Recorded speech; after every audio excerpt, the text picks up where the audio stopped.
Boa tarde a todos, boa tarde a todas. Primeiramente, eu quero agradecer o programa Investigação sobre o Viver, que é um programa da TV Suprem. Eu estou aqui hoje para refletirmos sobre o tema Contemplar a Unidade, Ação que Desperta. Antes da gente entrar totalmente na ideia do que seja contemplação, eu gostaria de trazer alguns conceitos, né?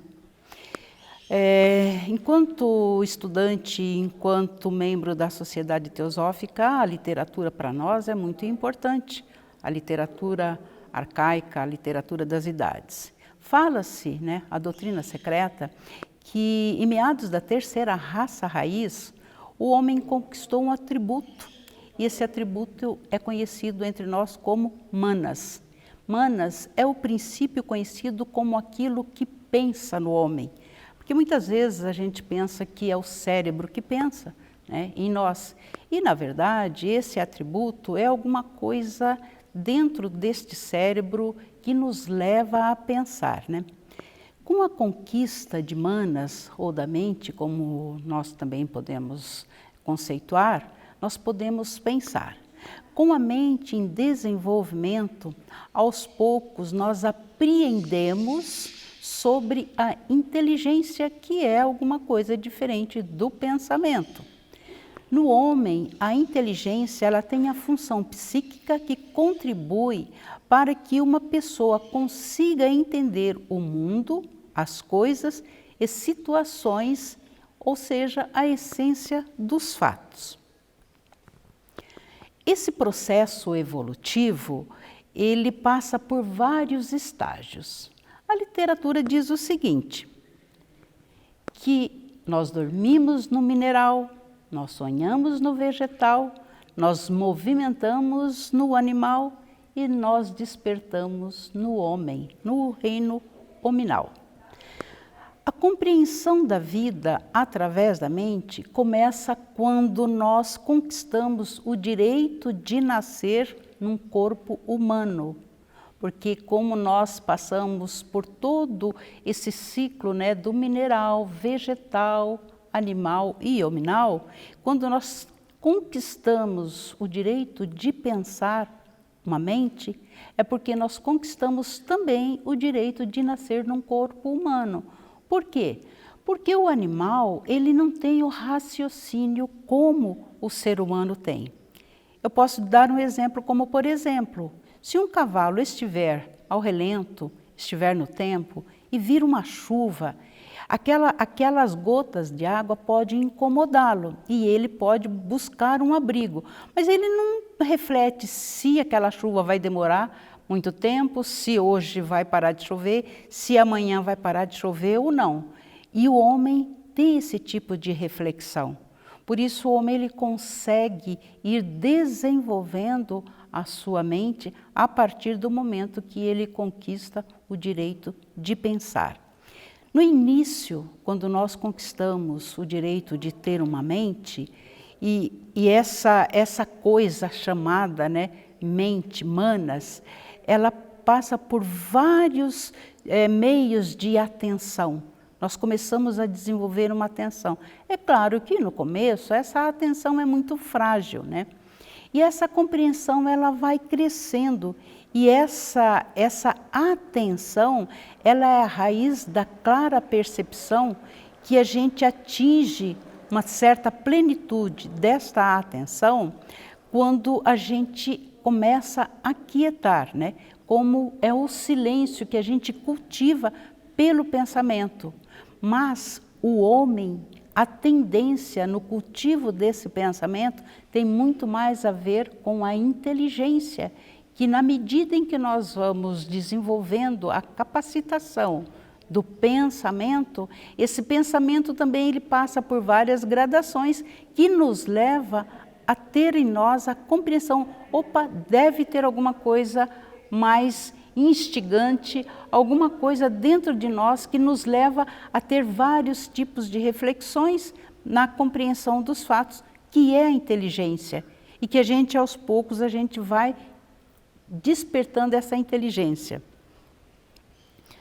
A literatura teosófica, ela traz uma ideia de que há uma constituição.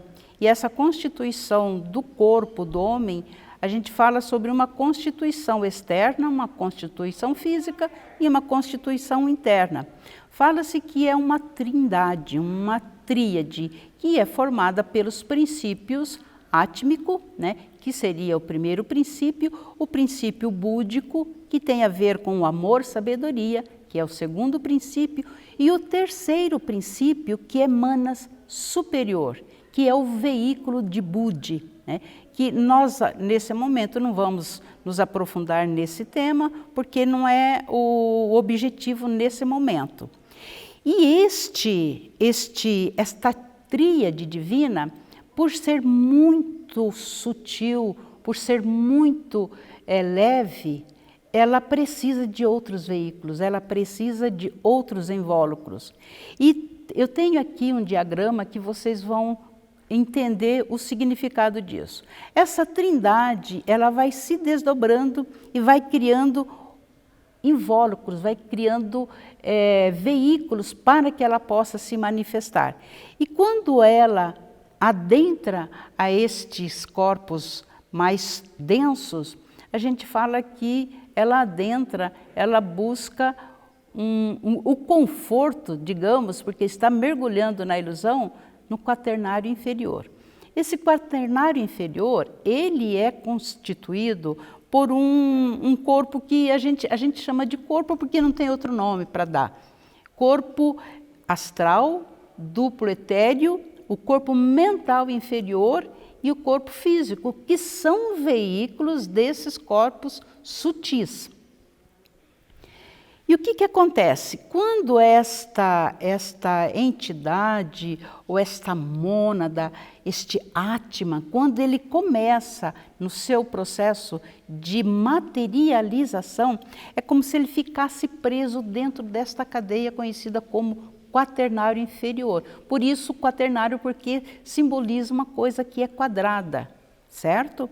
Então, o que acontece? Só que este quaternário, ele tem uma ligação direta, ele não perde a conexão com o Atman, não perde a conexão com essa divindade. A centralização e diferenciação da consciência traz à existência Atman, a gente considera que esse Atman seja individual, cujo conhecimento é limitado de tal modo por esse processo que ele, no caso Atman, começa a proceder como indivíduo desorientado, perdido na floresta dos desejos e experiências mundanas. Por quê? Porque mesmo que a gente tenha esta conexão com um fio que se chama fio de Sutratman, e também é o caminho que nos leva a essa conexão, Antakarana, esse caminho, podemos buscar uma forma de visualização como se fosse um fio de linha. E na medida que a gente vai vivendo dentro deste quaternário, no princípio a gente se perde. É como foi colocado, né? Atman fica numa floresta desorientado, mas com o passar das várias encarnações, o que acontece? Aquele fio de linha, ele se torna um barbante, depois se torna uma corda, até que esse fio ele se alarga pela possibilidade que a gente tem da inspiração desses princípios superiores, trazendo luz para os princípios, para os corpos inferiores, dando a oportunidade de nós buscarmos saber quem somos nós, da onde viemos, onde estamos e para onde nós vamos. O Atman, em essência, é como se fosse uma ideia, é como se ele se contraísse, né? Mesmo ele sendo essa realidade última, que se tornou limitada e envolvida em ilusão, devido à centralização e contração em um ponto da consciência. Porque, como nós falamos no começo, esta consciência, ela faz parte, é como se ela estivesse dentro do nosso cérebro e ela está contraída. Atma individual está aprisionado e através do qual funciona nos diferentes planos de manifestação. Ou seja, nosso corpo físico está aqui manifestado, materializado nesse planeta chamado planeta Terra. Mas nós temos outros corpos que estão aqui também nesse momento, mas que acaba tendo a sua possibilidade de vivência em planos mais sutis, onde tem uma matéria muito mais sutil, mas também tem outras leis, que não são as mesmas que estão aqui, porque nós estamos aqui e temos que nos submeter à lei deste plano. Mas a consciência e o poder, eles são correlatos, porque na medida em que nós vamos evoluindo, nós vamos também desenvolvendo poderes. Não é esse o objetivo da nossa fala nesse momento, mas na medida em que nós vamos despertando a nossa ética divina, nós vamos despertando o nosso caráter, isso naturalmente vai nos trazendo responsabilidades. Responsabilidade significa poderes, certo? Então, assim, quando o conhecimento ele é limitado, e dessa maneira o poder também deve ser proporcionalmente limitado ao mesmo tempo. Por quê? Porque quando nós despertamos para alguma coisa, nós despertamos esses poderes e a gente tem que ter a responsabilidade para saber em que situação nós podemos usar esses poderes. Não é o objetivo o despertar dos poderes, mas eles naturalmente serão despertados. E assim, sua experiência acaba sendo viciada pela força das ilusões. Por quê? Porque a Atma está preso, está aprisionado nesse quaternário inferior. Então ele está preso às ilusões, porque nós temos em nós 5 sentidos e eles acabam tomando conta da cena, da nossa vida. Porque nós queremos cada vez mais nos envolver com esses 5 sentidos. O exercício do poder divino, fluindo através do indivíduo, se torna viciado pela ignorância e pela força das ilusões. A limitação do poder leva ao acúmulo de toda espécie de efeitos sob forma de karma. Porque uma vez que nós estamos materializados, movidos simplesmente pela ilusão, tudo isso são ações que vão acarretar reações que é conhecido como a lei do karma, né? O que conserva Atma individual amarrado aos mundos inferiores. Então nós estamos tão envolvidos com as distrações da vida externa, com o quaternário inferior, que não contemplamos mais. O que é contemplação? Contemplação é a arte de contemplar a ação. Geralmente nós não contemplamos a ação. Por isso, tantos desajustes, porque as nossas ações são movidas principalmente pela ignorância. Então, olhar para o contemplado é perceber aquilo em mim e em toda a multiplicidade. Ou seja, a divindade, ou Deus, ou a vida, tudo está em tudo. Não há uma forma, por mais densa que seja, que não tenha essa divindade, esta centelha divina. As nossas ações nos dias atuais, ou talvez sempre, né, são frívolas e vazias. Não importa a que preço nós queremos estar em evidência nos dias atuais. O que nos leva a desenvolver essa necessidade de sermos observados, admirados, buscamos a fama, nem que seja momentânea. E as coisas se tornaram descartáveis.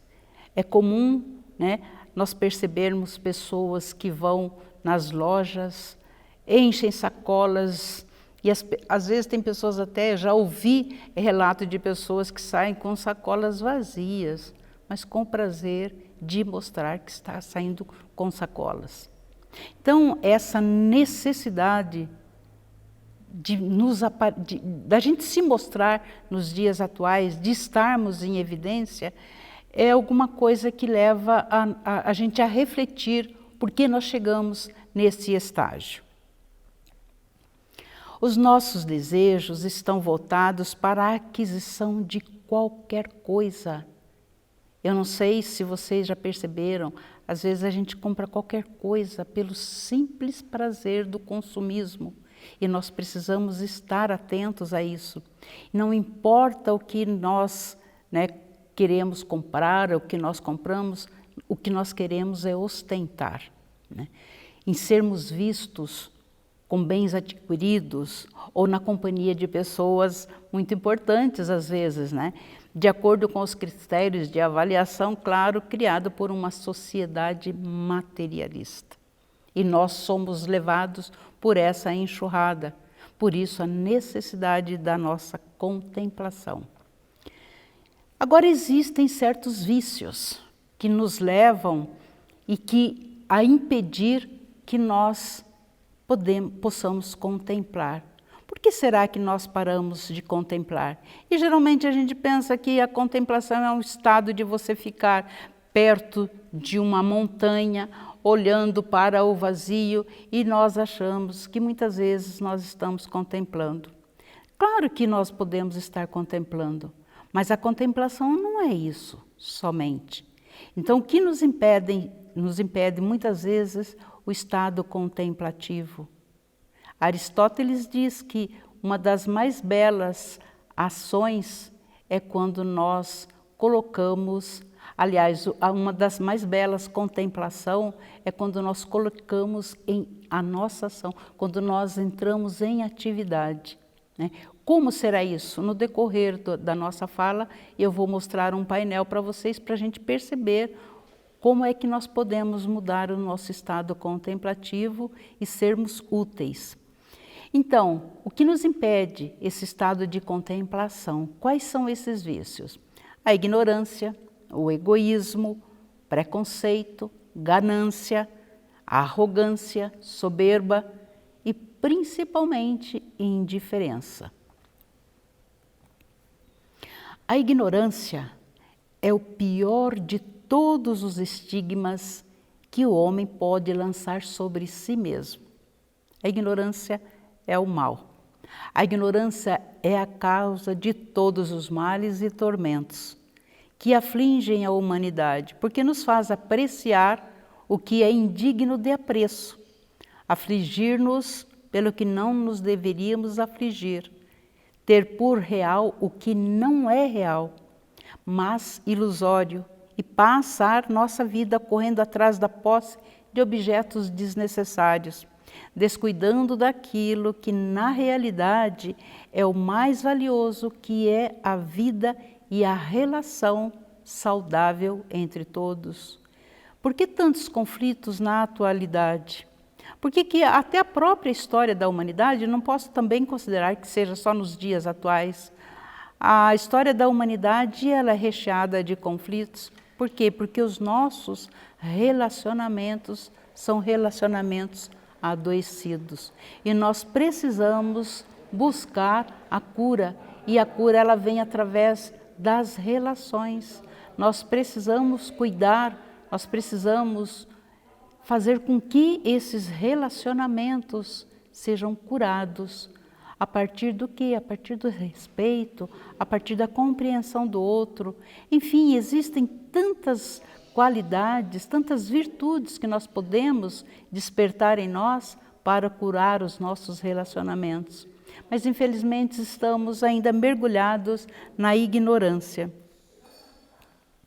O egoísmo é o amor excessivo e imoderado que se tem a si próprio e que faz atender unicamente ao interesse próprio sem se preocupar com o bem alheio. O egoísmo está ligado ao ego inferior ou pessoal. É o homem físico em união com seu eu inferior, isto é, as paixões, os desejos, os instintos animais. É aquilo que nós estávamos falando no começo, nós estamos presos aos 5 sentidos. E o egoísmo faz parte disso, porque se eu tenho o meu prato, se na hora do almoço, na hora do jantar, eu tenho o alimento no prato, eu não estou me importando se aquele que está na rua tem ou não tem. Então esse egoísmo, ele assola toda a humanidade e nós precisamos tomar cuidados, refletir a respeito disso tudo. O preconceito. O preconceito é uma outra doença da nossa humanidade. O preconceito, ele faz juízo de valor, preconcebido sobre algo ou sobre alguém que se pauta em uma opinião construída sem fundamento. Geralmente nós fazemos isso. Conhecimento sem reflexão, pré-julgamento, repúdio, demonstrado ou efetivado através da discriminação de grupos religiosos, pessoas, ideias, sexualidade, raça, nacionalidade, racismo, xenofobia, homofobia, são tipos de preconceito. E nós não estamos nos preocupando em nos lapidar, em observar esses vícios em nós e tentar lapidar esses vícios.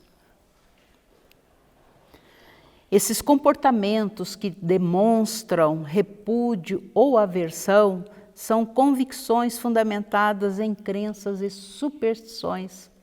Então nós vivemos com esses vícios encalacrados em nosso coração. Nós nos esquecemos de observar aqueles que estão ao nosso lado. Nós não olhamos quando nós estamos andando pela rua, quando passa alguém, né, que vem até nós, a gente geralmente corre daquele ser humano que vem em busca de socorro. Acho que é Emmanuel que fala que quando alguém olha para você e o teu olhar encontra com aquele ser, você se torna responsável por ele. E geralmente a gente corre desse olhar porque a gente não quer o comprometimento. A gente acha que fugindo do olhar daquele que nos pede ajuda vai nos livrar de incomodação. Então nós não estamos vivendo o verdadeiro amor, um relacionamento saudável. Nós geralmente procuramos achar que o relacionamento é só através dos nossos amigos, aqueles que fazem parte do nosso círculo de amizade. E não é bem assim. A ganância é um outro vício, né, que é a ambição, é a cobiça, o desejo intenso, imoderado por bens e riquezas. Muitas vezes a gente passa uma vida toda correndo atrás de bens materiais. É uma busca incessante pelo lucro, agiotagem, usura. Muitas vezes nós passamos a perna no outro porque a gente quer garantir aquele bem, né? É uma vontade intensa e permanente de possuir ou de ganhar mais do que as outras pessoas ganham. É uma necessidade de nós ficarmos provando as nossas qualidades através do ter. A arrogância é um outro vício também um tanto quanto desfavorável para a nossa evolução, porque a arrogância ela indica prepotência sobre o outro, é uma atitude de quem se sente superior aos demais ou da pessoa que assume um comportamento prepotente, desprezando os outros. É uma ação ou efeito de arrogar, de atribuir a si próprio um benefício ou direito de poder. Geralmente as pessoas prepotentes, elas se sentem melhor que os outros e às vezes a gente percebe no olhar a arrogância de uma determinada pessoa e nós precisamos estar muito atentos a isso porque nós somos todos iguais, né? Eu costumo dizer que nós somos diferentes, mas nós somos iguais. Nós somos diferentes quando a gente traz a nossa visão para o nosso corpo físico, para essa multiplicidade de forma, mas nós somos iguais em essência. Ninguém nasce como se não fosse filho dessa vida, que a tudo sustenta e a tudo permeia. Vamos dizer filhos de Deus, né? Por que não? Então nós precisamos ter essa consciência que nós somos diferentes em qualidades aqui no plano da manifestação. Porque existe o mineral, existe o vegetal, existe o hominal, mas a essência divina é de onde tudo surge. Então, em essência, nós somos todos iguais. A soberba é um sentimento de superioridade em relação a outra pessoa. O orgulho, a altivez, a arrogância, presunção. Pessoa com comportamento pejorativo, arrogante e prepotente. É o que mais nós vemos nos dias atuais. E nós que estamos buscando esse caminho, esse encontro com o ser, né? Da onde nós viemos, onde nós estamos, para onde nós vamos. E não adianta a gente ter a ilusão de que nós vamos sair daqui sozinhos, não tem como. Nós só seremos livres juntos. Por isso é importante a gente olhar para todos com igualdade. Nós não podemos ser arrogantes, soberbos e discriminar as pessoas por causa da cor, por causa da condição financeira, porque se é gordo, se é magro, se é preto, se é branco, se é japonês, se é chinês. Nós não podemos fazer esse tipo de distinção e nos despertar, né? Ou viver essa soberba sobre aquele que a gente julga que seja inferior a nós. Nós precisamos ter muito cuidado com esses vícios que nós desenvolvemos pelo fato de estarmos presos nesse quaternário inferior, presos aos 5 sentidos. A indiferença. A indiferença acho que também é um dos piores vícios. Não tem nada que mais possa doer num ser humano do que quando ele é tratado com indiferença, né? A indiferença é a falta de interesse em prestar ajuda a quem necessita, falta de consideração, indiferença pelos sentimentos alheios, condição de quem não tem compaixão pelo sofrimento dos outros. Às vezes, as pessoas precisam apenas de uma única palavra para que ela possa sair daquele redemoinho que ela entrou, buscando uma saída para a sua dor. E muitas vezes a gente foge das pessoas. Ou às vezes quando a gente vai procurar também alguém que possa nos ajudar, a pessoa nos trata com indiferença porque não quer se envolver na minha dor, porque acha que já tem muito problema. Mas é como eu disse ainda há pouco, na minha opinião, de acordo com as minhas reflexões, nós só seremos livres juntos. Não há como sair desse quaternário ou desse caldeirão que está fervendo. Porque se a gente for ainda querer sair desse caldeirão fervendo, a gente pode cair no braseiro e é muito pior, né? Eu tenho aqui um painel que trago algumas imagens que eu colhi na internet e eu coloco que esse é o retrato da nossa ignorância, a indiferença que mata. Crianças nos lixões, em busca de um prato de comida. Crianças que estão sofrendo o abandono. Então vocês vejam que nós temos implicação nesse processo. Porque quando a gente pensa que nós não temos implicação, que nós não temos responsabilidade sobre tudo isso, é ledo engano, porque todos nós temos obrigação sim com tudo que está presente, com tudo que se manifesta nesse mundo. Tudo que está presente nesse mundo materializado vem de uma única fonte, que é o todo. Então, todo ser, quando está sofrendo e quando chega na condição deste painel que eu estou apresentando, então é porque alguma coisa não está sendo feita correta. Aonde está a nossa reta palavra, nosso reto pensamento, a nossa reta ação para minimizar a dor, principalmente das crianças? É alguma coisa muito relevante e que nós temos que estar atentos a esse processo, porque nós precisamos sim arregaçar as mangas, contemplar tudo isso que existe, mas a contemplação, ela exige ação. Será que nós precisamos marcar hora, dia, mês, local, tema ou tempo para contemplar? Será que a contemplação ela depende de um encontro de final de semana? Existe alguma fórmula para a gente aprender a contemplar? Ou talvez tentar compreender o que de fato seja estado contemplativo? Eu trago aqui uma reflexão de Plotino, que ele diz assim: efetivamente, por uma espécie de contemplação, ou produz a inteligência. Lembra quando nós falamos do terceiro aspecto, né? Inteligência que vem do princípio manásico?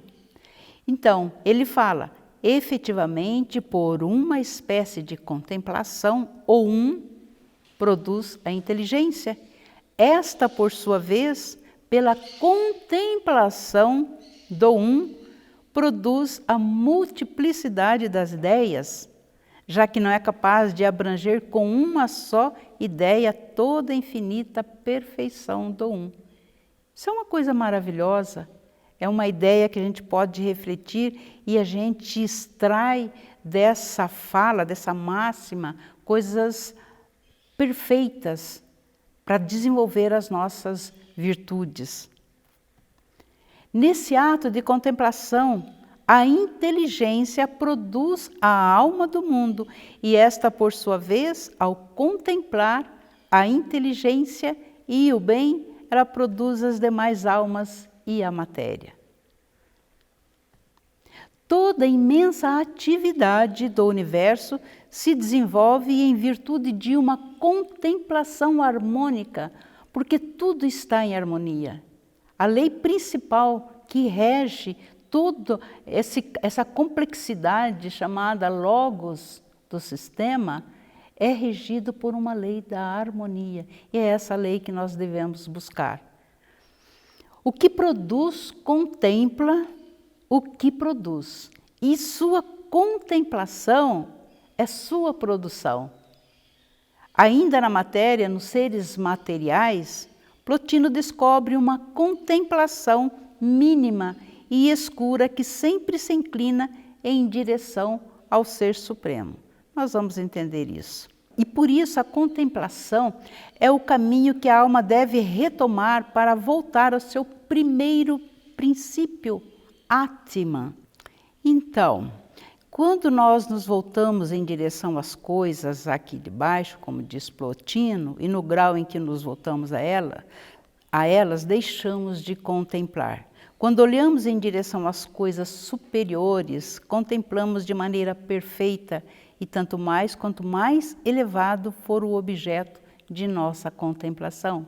Por quê? Porque a contemplação, quando ela é voltada para a matéria, ela deixa a desejar, porque existe aí sempre o desejo. E o estado contemplativo ele é um estado que nada pede, é um estado profundo de doação, porque é a harmonia da natureza que nos leva à plena contemplação. Subir da consideração da matéria à consideração das almas, e a alma do mundo, e desta a inteligência, e finalmente, perdendo todo o resto de vista, até a contemplação do bem absoluto, eis então o ideal do homem. Por isso que o estado contemplativo, ele faz de nós seres melhores, mas não é só o contemplar um pôr do sol, não é só contemplar alguma coisa que nos agrada, mas é contemplar aquilo que está interno em nós. E quando nós olhamos para uma pessoa, que a gente também possa contemplar aquele Deus que vibra nela, porque é o mesmo que vibra em mim. Então nós não podemos olhar para uma pessoa e fazer julgamentos, ou ter um sentimento de soberba, enfim, sentimentos menores na direção do outro, não é o estado contemplativo. Porque a contemplação ela é harmonia, ela nos traz estado de bem-aventurança. Mas aonde foi parar a nossa capacidade de contemplar? Contemplar aquilo. Madame Blavatsky, ela fala sobre aquilo, porque é inominável, é incognoscível, não tem como a gente definir o que seja a vida. A gente sente, mas precisamos retornar na contemplação da vida, daquilo, como Madame Blavatsky se refere na doutrina secreta. Precisamos contemplar o sublime, a vida, Deus, o incognoscível, inefável, indivisível, e está cada vez mais desaparecendo na noite do tempo. Por que que esse estado contemplativo está desaparecendo entre nós? Para Plotino, as coisas que contemplamos se tornam cada vez mais íntimas e unificadas conosco. Mas o que é mesmo contemplação? Contemplar é ver o que está latente e intocável no contemplado. É ver nele o que percebo e sinto que também está em mim e em todos.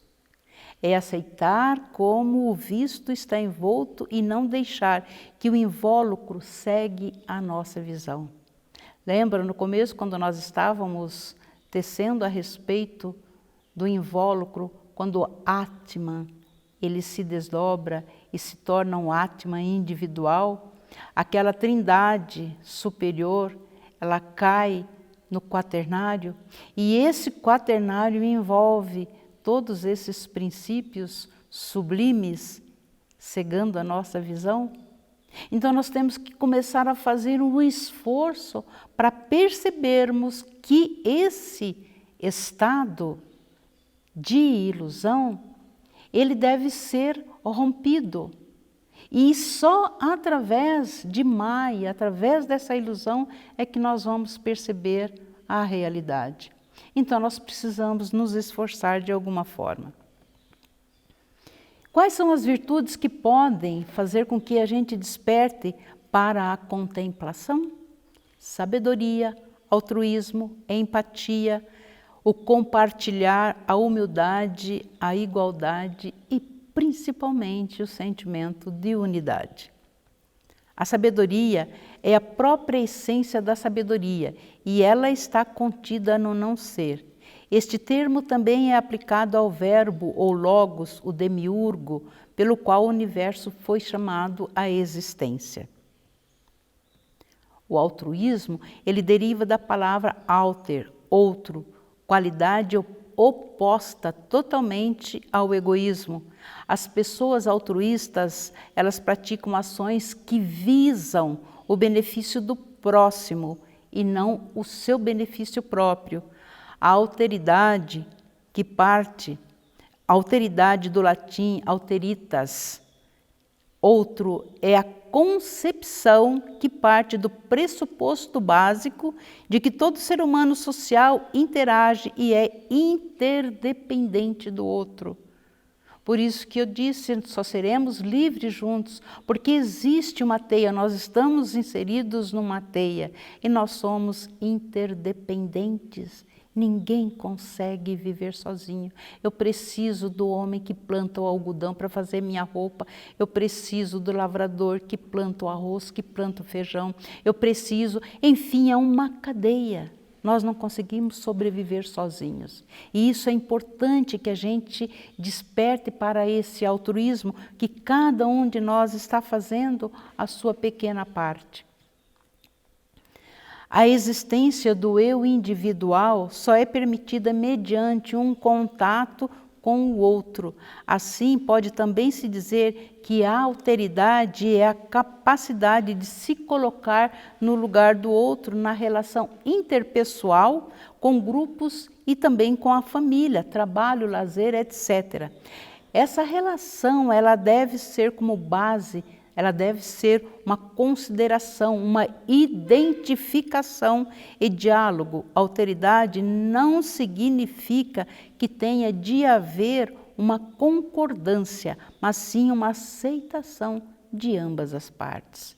Não é polarizar, mas a gente pegar o caminho do meio, porque cada um tem a sua verdade. E quando nós unimos a minha verdade e a sua verdade, a gente pode chegar a uma verdade absoluta. Porque ela não é minha e nem tua, ela é a verdade do absoluto. E isso, essa inteiração entre as partes, pode nos libertar dessa ignorância de eu falar que essa é a minha verdade e você falar que essa é a tua verdade. A empatia é a capacidade de se colocar no lugar de outra pessoa, buscando agir ou pensar da forma como ela pensaria ou agiria. Parte de uma compreensão que demonstra empatia ao ouvir os problemas de uma mãe, por exemplo. Então, quando nós nos preocupamos com outra, a gente desenvolve a empatia. Isso é uma qualidade a ser desenvolvida e isso não deixa de ser um estado contemplativo.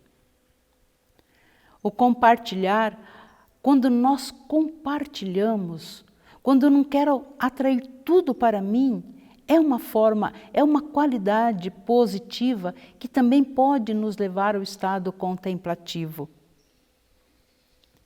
A humildade é a qualidade de quem é modesto, simples e não expressa vaidades. Simplicidade. A qualidade de quem tem consciência de suas limitações com modéstia, quem expressa algum tipo de submissão em relação aos seus superiores, subordinação.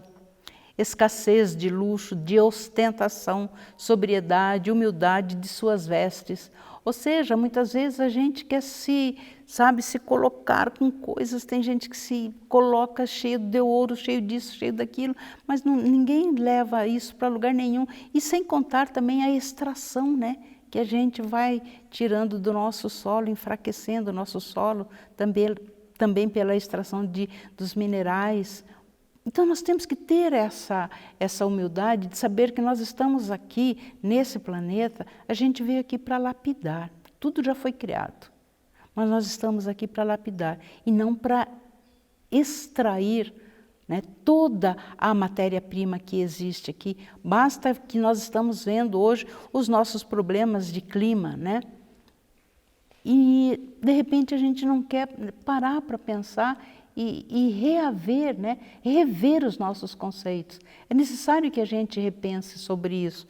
E o estado contemplativo pode nos levar a essa possibilidade. A igualdade, que é o que nós já comentamos a respeito, nós somos todos perante a vida, nós somos iguais em essência. Somos diferentes na matéria, mas em essência nós somos iguais. Então isso a gente tem que guardar em nós, ou despertar em nós, armazenar em nós esse sentimento da igualdade, porque ele é muito salutar, faz bem quando a gente olha para o outro e vê que nós somos iguais. A unidade. Segundo a lei de Leibniz, substância simples, que tem sua origem desde o início, não acessível, incorruptível, embora esteja sujeita a alterações e evoluções, até alcançar o intelectual, a mônada, a centelha divina, qualidade do que apresenta uniformidade, identidade, homogeneidade, unidade social, étnica, religiosa. A natureza se expressa de maneira diferente e desigual, porém é única. Essa é uma realidade, a unidade que existe em todas as coisas. Tem uma Upanishad, Ishavasya, que diz: aquilo é o todo, isto é o todo surge do todo. Quando tiramos o todo do todo, o todo permanece. Mesma coisa, você pega uma barra de ouro com 12, né, e separa essa barra de ouro, digamos 1 quilo, aí você separa em 12 partes, e você vai separando, até que chega numa grama de ouro. Ali, naquela grama de ouro, a mesma qualidade, porque o todo não depende de quantidade, e sim da qualidade daquilo. E naquele 1 grama de ouro permanece a qualidade daquilo que é único, que é o todo. A contemplação é a visão da luz não criada, que oferece uma compreensão de Deus aos homens. É sensorial, suprassensorial. Os olhos do corpo são reformados para que veja esta luz não criada, esta misteriosa luz inacessível, imaterial, não criada, deificante, eterna, esta radiação da natureza divina, esta glória da divindade, esta beleza do reino celeste. Quem diz isso é um padre, um monge, Gregório de Palamas. Ele viveu entre 1296 e 1359. Ele foi um monge do Monte Athos, na Grécia. Lindo essa ideia que ele traz sobre a contemplação. Ele fala, somos a luz que é inacessível aos sentidos, ainda não transformados pelo Espírito. Esses ensinamentos são citados por Gregório Palamas, que afirma que os apóstolos viram a luz não criada por uma transformação da ação de seus sentidos produzida pelo Espírito, que é o processo que nós estamos desenvolvendo. Na medida em que nós reencarnamos, nós vamos cada vez mais nos lapidando e fazendo com que esse quaternário, ele vai, não é que a gente vai subjugá-lo para que, porque é como se o espírito estivesse sendo levado pela matéria ao encontro de si próprio. A matéria é receptiva, então ela está levando o espírito ao encontro de si próprio. E a contemplação é a oportunidade que nós temos para ajudar nesta lapidação. O significado disto tudo é que uma vez que alguém esteja na presença de Deus e seja deificado por Ele, então pode começar a compreender adequadamente, contemplar Deus. Esta forma de contemplação significa ter e experimentar algo, ao invés de compreender como uma teoria através da razão e do raciocínio. Aqui eu tenho algumas imagens também que vocês vão ver de pessoas em estado contemplativo, também pessoas policiais levando comida para uma criança dando comida para um animal que está solto na rua, sofrendo. E contemplar é o ato de reconciliar o coração e a mente numa única coisa. E para finalizar, eu trago aqui a máxima de Aristóteles, que eu falei no começo, que a contemplação é a mais alta forma de atividade. Ou seja, se nós achamos que contemplar é ficar estático numa montanha, não é bem assim. É também estado contemplativo, mas principalmente é você agir na direção do outro e ajudar o outro a ter a mesma possibilidade que você está tendo. Contemplar o interno, contemplar a vida que a tudo sustenta e a tudo permeia. Muito obrigada.